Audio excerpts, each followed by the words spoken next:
Welcome to Proclaim, a presentation of the Catholic Diocese of Alexandria. Join us as we journey together through the Scriptures revealed to us by God. Good morning and welcome to Proclaim. As Jesus now has come into the midst of the crowd, we find their reaction. It says they ran up to him and greeted him.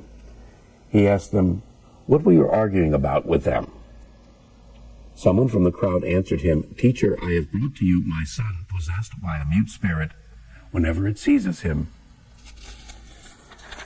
it throws him down. He foams at the mouth, grinds his teeth, and becomes rigid."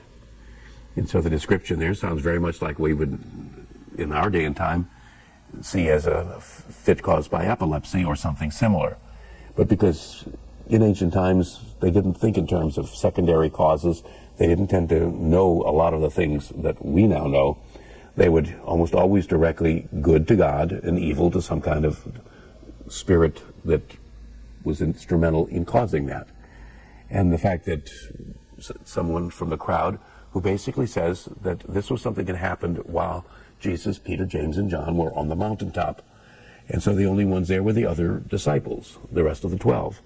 And they clearly were unsuccessful. And the fact that Jesus asked them what they're talking about is, again, something that we're not given a great deal of detail about, but it does kind of bring us back to the context of the present, a context in which we're going to be told very clearly of the failure of the disciples that were part of Jesus' intimate group. It says, "I asked your disciples to drive it out, but they were unable to do so." And of course, that must have been a source of embarrassment. They had been sent to cure people of evil spirits, and apparently in the past were successful. This program was brought to you by Kramer Funeral Home.